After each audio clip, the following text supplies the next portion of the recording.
Hello friend, आप सभी का बहुत बहुत स्वागत है मेरे इस channel all in one study में। फ्रेंड्स, मैं आज आपको जीके के 30 मोस्ट इंपॉर्टेंट क्वेश्चन कराने वाला हूं। फ्रेंड, ये सारे क्वेश्चन प्रीवियस ईयर के एग्जाम में पूछे गए हैं, जैसे कि एसएससी, रेलवे और रेलवे के ग्रुप डी के एग्जाम जो भी होते हैं उसमें फ्रेंड ये सारे पूछे गए हैं और सेलेक्टेड क्वेश्चन है। ठीक है, तो आप वीडियो को बिना स्किप किए हुए पूरा देखना और अच्छे से देखना। ठीक है, और आप इसको हो सके तो 2 बार देखना, जिससे आपको ये अच्छे से लर्न हो जाएगा। तो चलिए बिना किसी देरी किए हुए आज का ये वीडियो स्टार्ट करते हैं। देखिए, पहला क्वेश्चन बोल रहा है यूएनडीपी का पूरा नाम क्या है। ठीक है, तो यूएनडीपी का पूरा नाम होता है यूनाइटेड नेशंस डेवलपमेंट प्रोग्राम, यानी इसका ऑप्शन नंबर बी करेक्ट हो जाएगा। ठीक है, तो आप इसको अच्छे से लर्न कर लीजिएगा। Next question, question number two में बोल रहा है, फिर यहाँ पे देखो मिस्टेक से 2 बार लिख गया टू। ठीक है, इसको अब टू मत समझना, ये इसको हटा दो।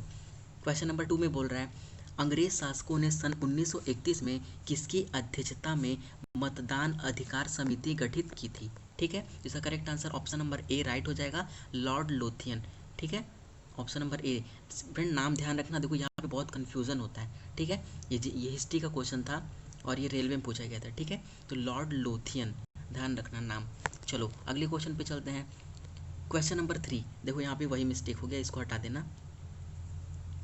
नेक्स्ट क्वेश्चन में बोल रहा है अंतर्राज्यीय परिषद की नियुक्ति कौन करता है। ठीक है फ्रेंड, अंतर्राज्यीय परिषद की नियुक्ति राष्ट्रपति जी करते हैं। ठीक है, इसका correct answer option number B right हो जाएगा। ठीक है फ्रेंड, कंफ्यूजन कोई भी नहीं रखना है, अंतर्राज्यीय परिषद की नियुक्ति पूछता है तो ये राष्ट्रपति करते हैं। चलिए अगले क्वेश्चन में चलते हैं। क्वेश्चन नंबर 4, क्वेश्चन नंबर 4 में बोल रहा है अंतर्राज्यीय परिषद की स्थापना कब हुई। ठीक है फ्रेंड, देखो अगर पूछेगा अंतर्राज्यीय परिषद की नियुक्ति कौन करता है तो राष्ट्रपति करते हैं। और यदि पूछता है आपसे कि अंतर्राज्यीय परिषद की स्थापना कब हुई, ठीक है, तो ये हुई थी 28 मई 1990, यानी कि इसका ऑप्शन नंबर बी राइट हो जाएगा। ठीक है फ्रेंड, आप सन ध्यान रखना, यहाँ पे ये बहुत इंपॉर्टेंट होता है।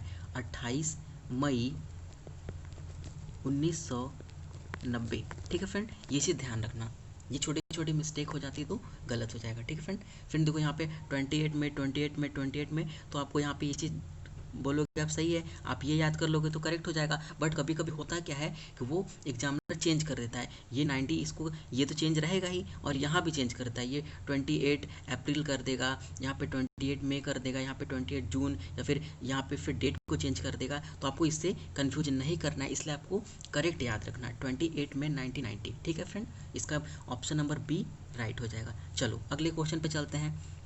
क्वेश्चन नंबर 5, क्वेश्चन नंबर 5 में बोल रहा है अंधकार में एक चिंगारी अटल बिहारी भाजपा का यह नारा सबसे पहले किस सन में गूंजा था। ठीक है फ्रेंड, तो इसका correct answer option number A हो जाएगा, यानी कि 1989। ठीक है फ्रेंड, ध्यान रखना 1989। ठीक है, ध्यान रखना ऑप्शन नंबर ए इसका राइट हो जाएगा।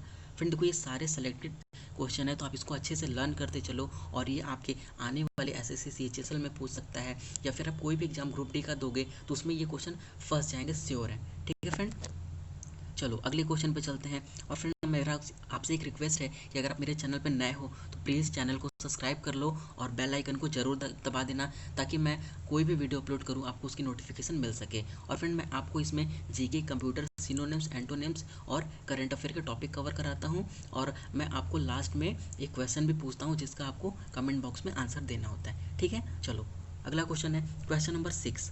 क्वेश्चन नंबर 6 में बोल रहा है हॉकी विश्व कप की शुरुआत कब हुई। ठीक है, तो हॉकी विश्व कप की शुरुआत 1971 में हुई, ये ध्यान रखना 1971। ठीक है, हॉकी विश्व कप की स्थापना 1971 में हुई। ठीक है फ्रेंड, चलो अगले क्वेश्चन में चलते हैं। अगला क्वेश्चन है क्वेश्चन नंबर 7। ठीक है, देखो क्वेश्चन नंबर 7 में बोल रहा है हॉकी में पेनाल्टी स्ट्रोक कितनी दूरी से मारा जाता है। ठीक है फ्रेंड देखो, ये खेल से रिलेटेड भी क्वेश्चन बहुत ज़्यादा पूछते हैं, इसलिए मैंने सारे क्वेश्चन उन्हीं क्वेश्चन को मेंशन किया हूँ जो कि एग्जाम में पूछे गए। ठीक है फ्रेंड, तो आप इसको अच्छे से लर्न करते चलो। ठीक है, अगर आपको कोई भी कन्फ्यूजन होता है या पे कहीं पे कुछ समझ नहीं आता है तो आप मुझसे कमेंट करके पूछ सकते हो, और मैं श्योरली आपको आंसर करूँगा। ठीक है, चलो हो सके मैं थोड़ा लेट करूं, बट मैं जैसे ही आपका कमेंट देखूंगा मैं आपको आंसर देने की भरपूर कोशिश करूंगा, और जितनी जल्दी हो सके मैं उतनी जल्दी आंसर आपको दूंगा। ठीक है, चलो ठीक है, क्या बोल रहा है हॉकी में पेनाल्टी स्ट्रोक कितनी दूरी से मारा जाता है। ठीक है, इसका correct answer option number B right हो जाएगा, यानी कि 8 गज। ठीक है फ्रेंड, देखो यहाँ पे ये 8 है, ये गलत कर दो, ये 8 गज, ध्यान रखना 8 गज से मारा जाता है। ठीक है, चलो अगले क्वेश्चन पे चलते हैं। क्वेश्चन नंबर 8, क्वेश्चन नंबर 8 में बोल रहा है हॉकी के मैदान में गोल पोस्ट की चौड़ाई कितनी होती है। ठीक है, तो इसका correct answer option number C right हो जाएगा, 3.66 मीटर। ठीक है फ्रेंड, यहाँ पे ध्यान रखना, देखो मैं जितनी तरह से क्वेश्चन बन सकता है मैं उसको भी आपको बताता चल रहा हूँ। ठीक है, जैसे देखो आप इसको 3.66 मीटर आप इसको लर्न किए हो, अब एग्जामिनर करेगा क्या कि वो मीटर न दे कि यहाँ पे सेंटीमीटर कर देगा, तो आप ये उससे कन्फ्यूजन मत होना, और उसमें वो 3.66 अगर ऑप्शन भी दे देगा तो आप उसको नहीं टिक करोगे, आप देखोगे ये पूरा ऑप्शन क्या है, क्या पूछ रहा है, तब आप उसको टिक करना, नहीं तो ऐसे बहुत कन्फ्यूजन होता है, क्योंकि एग्जामिनर जानता है कि बच्चे इसी सब चीज़ों को लर्न कर लेते हैं। ठीक है, और आप देखोगे जहाँ बस उसको टिक करके आ जाओगे, तो इससे आपका मिस्टेक हो जाएगा। ठीक है, तो आप इसको अच्छे से ध्यान रखना, मीटर है, सेंटीमीटर है, या फिर इसको किलोमीटर में भी दे सकता है। ठीक है, तो आप उसको कन्वर्ट कर लेना। ठीक है, तो इसका correct answer option number C right हो जाएगा, 3.66 मीटर। चलो अगले क्वेश्चन पे चलते हैं। क्वेश्चन नंबर 8, क्वेश्चन नंबर 8 में बोल रहा है विश्व में प्रथम रेलगाड़ी कब चली। ठीक है फ्रेंड, तो इसका correct answer option number A हो जाएगा 1825 में। ठीक है फ्रेंड, 1825 में चली थी, ये 1 है फ्रेंड। ठीक है, आप इसको अच्छे से ध्यान रखना। देखो अगर पूछेगा विश्व में प्रथम रेलगाड़ी कब चली, तब तो 1825 आप टिक करोगे। अगर पूछता है इंडिया में यानी कि भारत में प्रथम रेलगाड़ी कब चली, तो वो चली थी 1853 में। ठीक है फ्रेंड, और कहाँ से कहाँ तक चली, मुंबई से ठाणे। ठीक है फ्रेंड, आप इसको अच्छे से ध्यान रखना। देखो ये क्वेश्चन रेलवे में पूछा गया था, तो आप इसको लर्न कर लेना। देखो मैं जितनी तरह से हो सकता है और जैसे क्वेश्चन पूछ सकता है मैं आपको उसे भी क्लियर करता चल रहा हूँ। ठीक है फ्रेंड, और आप वीडियो को स्किप मत करना, नहीं तो आपको समझ नहीं आएगा, आप लर्न नहीं कर पाओगे। आप इसको फ्रेंड आराम से एक एक टॉपिक को एकदम ध्यान से सुनते चलोगे, तब भी आपको ये माइंड में सेट हो जाएगा, और आप जब एग्जाम में ऑप्शन देखोगे ना, तो आपको माइंड में तुरंत क्लिक कर जाएगा और आप सही आंसर को टिक कर दोगे। ठीक है, तो अगर विश्व में पूछता है तो आपको ध्यान रखना है 1825 में चली थी, और अगर भारत में पूछता है तो 1853 में चली थी। ठीक है, चलो अगला क्वेश्चन, क्वेश्चन नंबर 10। देखो यहाँ फिर से मिस्टेक हो गया है, ये गलत है। ठीक है, क्वेश्चन नंबर 10, क्वेश्चन नंबर 10 में बोल रहा है विश्व जनसंख्या दिवस कब मनाया जाता है। ठीक है, तो विश्व जनसंख्या दिवस 11 जुलाई को मनाया जाता है, यानी कि इसका correct answer option number A right हो जाएगा। ठीक है, चलो अगले क्वेश्चन में चलते हैं। अगले क्वेश्चन में बोल रहा है कौन सी जनजाति वृक्षों पर निवास करती है। ठीक है फ्रेंड, वृक्षों पर निवास करने का मतलब वो लोग वृक्षों पर रहते हैं। ठीक है, तो इसका correct answer option number C right हो जाएगा, यानी कि पिग्मी जनजाति। तो फ्रेंड ये मसाई जनजाति, ये सारी जनजाति है। ठीक है, ये पिग्मी जनजाति है जो कि वृक्षों पर निवास करती है। ये तीनों गलत हो जाएंगे और आपका correct answer option number C right हो जाएगा, यानी कि पिग्मी। नाम ध्यान रखना फ्रेंड, इंपॉर्टेंट होता है नाम, पिग्मी। चलो अगले क्वेश्चन पे चलते हैं। क्वेश्चन नंबर 12, क्वेश्चन नंबर 12 में बोल रहा है श्रीलंका को पहले किस नाम से जाना जाता था। ठीक है, जैसे फ्रेंड देखो अभी हम लोग श्रीलंका को श्रीलंका बोलते हैं, तो पहले श्रीलंका नहीं बोला जाता था, पहले श्रीलंका को सिलोन नाम से जाना जाता था। ठीक है, ये इंपॉर्टेंट है, ध्यान रखना, सिलोन नाम ध्यान रखना आप, सिलोन। ठीक है, देखो मैं लिख दे रहा हूँ यहाँ पे, आप ध्यान रखना, सिलोन। ठीक है, तो श्रीलंका को पहले सिलोन नाम से जाना जाता है। ठीक है, देखो जैसे श्रीलंका का ये मैप इंडिया का मैप देखोगे आप, इंडिया के मैप में ये बूंद के आकार का जो होता है ना, सॉरी फ्रेंड यहाँ पे देखो ये बूंद के आकार कैसे होता है, एकदम नीचे देखोगे इंडिया के मैप में, तो वही श्रीलंका होता है। ठीक है, चलो अगले क्वेश्चन में चलते हैं। क्वेश्चन नंबर 13, क्वेश्चन नंबर 13 में बोल रहा है विश्व का चीनी भंडार या चीनी का प्याला के नाम से कौन सा देश जाना जाता है। ठीक है, तो इसका correct answer option number D हो जाएगा, क्यूबा को। ठीक है, क्यूबा को विश्व का चीनी भंडार या चीनी का प्याला के नाम से जाना जाता है। ठीक है फ्रेंड, अगर एग्जाम में केवल दे देगा कि विश्व का चीनी भंडार के नाम से जाना जाता है, तो आप क्यूबा को टिक करोगे, या फिर पूछ देगा कि चीनी का प्याला नाम से कौन सा देश जाना जाता है, तो फिर आप बोलोगे क्यूबा। ठीक है, आपको ये दोनों दे सकता है या फिर इनमें से कोई एक दे सकता है। ठीक है, तो आप इन दोनों को अच्छे से लर्न कर लेना। चलो अगले क्वेश्चन पे चलते हैं। क्वेश्चन नंबर 14, क्वेश्चन नंबर 14 में बोल रहा है जापान किसे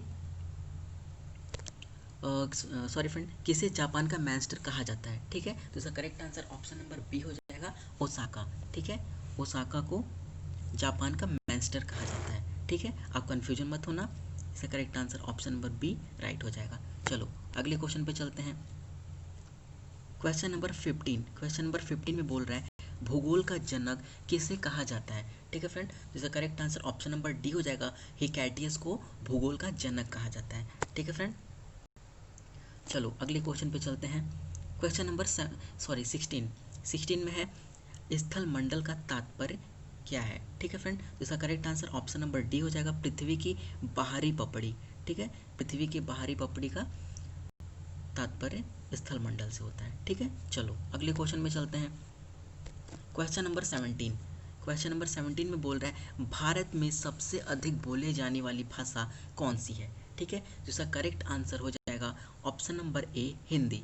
ठीक है, भारत में फ्रेंड सबसे ज़्यादा बोले जाने वाली भाषा हिंदी है, उसके बाद इंग्लिश है। ठीक है, आप ध्यान रखना, फर्स्ट नंबर पे है हिंदी, सेकंड नंबर पे है इंग्लिश। ठीक है, ध्यान रखने, कभी कभी सेकंड नंबर का पूछ लेता है। ठीक है, तो आप कन्फ्यूजन नहीं होना, सबसे ज़्यादा हिंदी बोली जाती है, फिर इंग्लिश बोली जाती है। ठीक है फ्रेंड, अगर आपको मेरा ये वीडियो अच्छा लग रहा है तो आप प्लीज़ मेरे इस चैनल को सब्सक्राइब कर लेना और मेरे इस वीडियो को लाइक कर देना अगर आपको अच्छा लग रहा है। ठीक है, चलो अगले क्वेश्चन में चलते हैं। क्वेश्चन नंबर 18, क्वेश्चन नंबर 18 में बोल रहा है निम्न में से कौन सी बोले जाने वाली अथवा हिंदी भाषा के अंतर्गत नहीं आती है। ठीक फ्रेंड, तो इसका correct answer option number D हो जाएगा, तेलुगु। ठीक है, ये तीनों आती है, ये तीनों राइट हो जाएगा, तेलुगु नहीं आती है, हिंदी भाषा के अंतर्गत ये नहीं आती है, ध्यान रखना। ठीक है, चलो अगले क्वेश्चन पे चलते हैं। क्वेश्चन नंबर 19 में बोल रहा है हॉट मुद्रा के लिए निम्नलिखित में से इस्तेमाल किया गया शब्द है। ठीक है, हॉट मुद्रा के लिए इस्तेमाल किया गया शब्द है। ठीक है, तो इसका correct answer option number B हो जाएगा, विदेशी मुद्रा। हॉट मुद्रा बोलेगा तो विदेशी मुद्रा होगा। ठीक है फ्रेंड, आगे आएगा घरेलू मुद्रा का। चलो देखते हैं अगले में। क्वेश्चन नंबर 20 देखो आया ना, हीटेड मुद्रा के नाम से घरेलू मुद्रा को जाना जाता है। ठीक है फ्रेंड, घरेलू मुद्रा को हीटेड मुद्रा के नाम से जाना जाता है। ठीक है, और अगर पूछेगा कि हॉट मुद्रा के नाम से, तो फिर इसको ध्यान रखना, हॉट मुद्रा के नाम से विदेशी मुद्रा होगा, और अगर हीटेड बोलेगा तो हीटेड मुद्रा के नाम से घरेलू मुद्रा को जाना जाता है। ठीक है, आपको कोई कन्फ्यूजन नहीं होना चाहिए, मैं एकदम क्लियर करता चल रहा हूँ ताकि आप जब एग्जाम में जाओ ना तो इसमें देख के कन्फ्यूज ना हो। ठीक है, मैं आपको फैक्ट भी बताता चल रहा हूँ उससे रिलेटेड। चलो अगले क्वेश्चन पे चलते हैं। क्वेश्चन नंबर 21, क्वेश्चन नंबर 21 में बोल रहा है हाउसिंग लोन लेने के लिए निम्नलिखित में से कौन से संस्थान को स्थापित किया गया था। ठीक है, इसका correct answer option number C हो जाएगा, HDFC। ठीक है फ्रेंड, HDFC बैंक है ना, HDFC बैंक को। चलो अगले क्वेश्चन में चलते हैं। क्वेश्चन नंबर 22 में बोल रहा है भारत में पाए जाने वाला अधिकांश लौह अयस्क किस प्रकार का है। ठीक है, भारत में फ्रेंड जो लौह अयस्क पाया जाता है, देखो जो लौह अयस्क पाया जाता है वो मैग्नेटाइट, हेमाटाइट, लिमोनाइट और सीडेराइट के रूप में होता है। ठीक है, ये अयस्क के रूप में होता है जिसको बहुत सारी अशुद्धियाँ होती हैं, जिसको कई तरह से अब प्योर किया जाता है, आप इसको पढ़े भी होंगे। ठीक है, तो इसमें बोल रहा है भारत में अधिकांश लौह अयस्क किस प्रकार का है। ठीक है, तो फ्रेंड इसका correct answer option number A right हो जाएगा, हेमाटाइट के रूप में। इसको हेमाटाइट या फिर हेमेटाइट दोनों बोलते हैं, हेमेटाइट आप ध्यान रखो, हेमाटाइट नहीं। ठीक है, हेमेटाइट नाम ध्यान रखना है, हेमेटाइट। चलो अगले क्वेश्चन पे चलते हैं। क्वेश्चन नंबर 23 में बोल रहा है भारत का सबसे ऊंचा नदी बांध कौन सा है। ठीक है, तो इसका करेक्ट आंसर आप हो जाएगा टिहरी बांध। देखो फ्रेंड ये सब इंपॉर्टेंट क्वेश्चन है और ये रिपीटेड क्वेश्चन है, तो आप इसको अच्छे से ध्यान रखना। ठीक है, यानी इसका correct answer option number D right हो जाएगा, टिहरी। अगले क्वेश्चन पे चलते हैं। क्वेश्चन नंबर 24, IBA से तात्पर्य है। ठीक है फ्रेंड, IBA से क्या तात्पर्य है। ठीक है फ्रेंड, तो इसका फुल फॉर्म यानी कि पूछा है, तो इसका फुल फॉर्म हो जाएगा इंडियन बैंक्स एसोसिएशन। ठीक है, यानी इसका ऑप्शन नंबर डी राइट हो जाएगा। ध्यान रखना, इंडियन बैंक्स एसोसिएशन, आप पूरा ध्यान रखना, आप उसको ऑप्शन देके टिक मत करना, नहीं तो आपका गलत हो जाएगा। ठीक है, आपको पूरा अच्छे से ध्यान रखना है। चलो अगले क्वेश्चन पे चलते हैं। क्वेश्चन नंबर 25, PPP यानी कि triple P, purchasing power parity के आधार पर भारत का स्थान है। ठीक है, तो इसका correct answer option number D right हो जाएगा, यानी कि भारत का तीसरा स्थान है। यानी कि परचेसिंग पावर पैरिटी के आधार पर भारत का, यानी कि भारत कोई भी चीज़ परचेस करता है तो उसके मतलब कितना कोई भी चीज़ परचेस करता है, जैसे होता है ना इम्पोर्ट और एक्सपोर्ट, तो भारत कितना कोई चीज़ इम्पोर्ट करता है उसके आधार पर भारत का कौन सा स्थान है, भारत तीसरे स्थान पर आता है खरीदने के मामले में। ठीक है, परचेज करने के मामले में भारत तीसरे स्थान पे आता है, यानी इसका ऑप्शन नंबर डी करेक्ट हो जाएगा। चलो अगले क्वेश्चन पे चलते हैं। Question number 26। क्वेश्चन नंबर 26 में बोल रहा है यूएनडीपी की मानव विकास रिपोर्ट में भारत को किस श्रेणी में रखा गया है। ठीक है, तो इसका करेक्ट आंसर हो जाएगा मध्यम मानव विकास श्रेणी। ठीक है फ्रेंड, भारत देखो अभी एक विकसित देश अभी नहीं हुआ है, अभी भारत विकासशील देश है। ठीक है, तो भारत मध्यम मानव विकास श्रेणी के अंतर्गत आता है। ठीक है, उच्च मानव में जो कि बहुत ज़्यादा विकसित हो चुके हैं वो लोग आते हैं, और निम्न ये तो बहुत ज़्यादा जो डेवलप नहीं किए हैं ये उसमें आ जाएगा। ठीक है, तो ये तीनों नहीं होगा, भारत आता है मध्यम मानव विकास श्रेणी के अंतर्गत। चलो अगले क्वेश्चन में चलते हैं। Question number 70। ठीक है, सॉरी 17। इसमें बोल रहा है with you all the way. ठीक है, with you all the way किस बैंक की विज्ञापन पंक्ति है। ठीक है फ्रेंड, तो ये मोस्ट इम्पॉर्टेंट है, बहुत ज़्यादा इंपॉर्टेंट क्वेश्चन है, आप इसको अच्छे से ध्यान रखना और लर्न कर लेना। इसका correct answer option number B हो जाएगा, भारतीय स्टेट बैंक। ठीक है, यानी कि SBI, जो कि भारत की सबसे बड़ी बैंक है। ठीक है, आप इसको ध्यान रखना, इसका correct answer option number B right हो जाएगा, SBI state bank of India. चलो अगले क्वेश्चन में चलते हैं। क्वेश्चन नंबर 28 में बोल रहा है अंतर्राष्ट्रीय व्यापार संबंधी नियमों को निर्धारित करने वाली संस्था कौन सी है। ठीक है फ्रेंड, तो इसका correct answer option number B हो जाएगा, विश्व बैंक। विश्व बैंक है जो कि अंतर्राष्ट्रीय व्यापार संबंधी जो नियम होते हैं कि किस तरह से व्यापार करना है और उनके लिए क्या क्या प्रावधान है, क्या क्या कैसे कैसे करना है, प्रोसेस क्या है, तो ये सारे जो नियम बनाए जाते हैं वो विश्व बैंक के द्वारा बनाए जाते हैं इंटरनेशनल व्यापार को लेकर। ठीक है, ध्यान रखना ये चीज़ इंपॉर्टेंट है और ये पूछा गया था। ठीक है फ्रेंड, चलो अगले क्वेश्चन पे चलते हैं। Question number 29। ठीक है, 29 में बोल रहा है स्टेशन जहाँ रेल लाइनें समाप्त होती हैं उसे क्या कहा जाता है। फ्रेंड देखो ये भी रेलवे में पूछा गया था और ये मोस्ट इंपॉर्टेंट क्वेश्चन है, कई बच्चे इसमें कंफ्यूज हो गए थे उनको क्या बोला जाता है। बहुत सारे बच्चे जंक्शन आंसर किए थे। ठीक है फ्रेंड, तो ये जंक्शन नहीं होगा, जंक्शन गलत है। जंक्शन वो होता है जहाँ पे ट्रेन आती हैं, बहुत सारी ट्रेनें आके रुकती हैं। ठीक है, उसे जंक्शन बोला जाता है, ये चीज़ आप ध्यान रखना। तो इसका correct answer option number D, यानी कि टर्मिनल स्टेशन होता है। ठीक है फ्रेंड, अब सॉरी फ्रेंड मिस्टेक हो गया, सॉरी फ्रेंड माफ़ी चाहता हूँ, ये टर्मिनल स्टेशन नहीं होगा, गलती हो गया मिस्टेक से। इसका फ्रेंड करेक्ट आंसर हो जाएगा ब्लॉक स्टेशन, मिस्टेक हो गया था ये। इसका correct answer option number C right हो जाएगा, ब्लॉक स्टेशन बोला जाता है जहाँ पर रेल लाइनें समाप्त होती हैं। फ्रेंड देखो जो रेल लाइनें होता है वो कहीं ना कहीं तो जाके एंड होती होंगी, तो फिर जहाँ पे उसकी एंडिंग पॉइंट होती है उसे ब्लॉक स्टेशन बोला जाता है। ठीक है, मतलब उसके आगे अब वो रेल की पटरी नहीं होती है।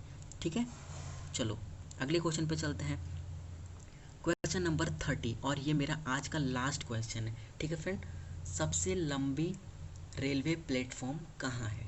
ठीक है फ्रेंड, सबसे लंबी रेलवे प्लेटफॉर्म कहाँ है, तो इसका correct answer option number D हो जाएगा, गोरखपुर में है। ठीक है friend, option number D right है।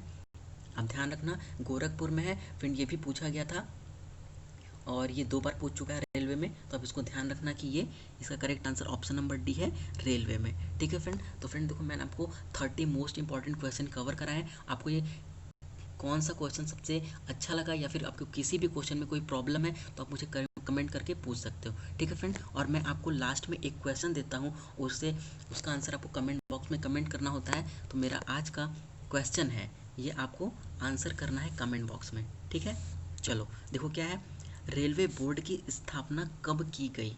ठीक है, इसका मैं आपको आंसर नहीं बताऊंगा, आपको इसे कमेंट करना है, कमेंट बॉक्स में कमेंट करके बताना है, और जो सबसे पहले कमेंट करेगा मैं उसका नाम भी लूँगा और नेक्स्ट वीडियो में मैं बताऊंगा कि सबसे पहले किसने कमेंट किया। तो आपको अगर आंसर पता है तो आप अभी तुरंत कमेंट करो। ठीक है फ्रेंड, तो मैंने आपको ये सारे क्वेश्चन कवर करा दिए जो कि मोस्ट इंपॉर्टेंट क्वेश्चन थे। अगर आपको ये वीडियो अच्छा लगा तो आप मेरे चैनल को सब्सक्राइब कर लो और अपने दोस्तों के साथ शेयर करो ताकि उनका भी हेल्प हो सके। ठीक है फ्रेंड, और हाँ, अगर आपको कोई कन्फ्यूजन होता है, कोई भी डाउट होता है तो आप कमेंट करके पूछ सकते हो। And thank you so much for watching this video.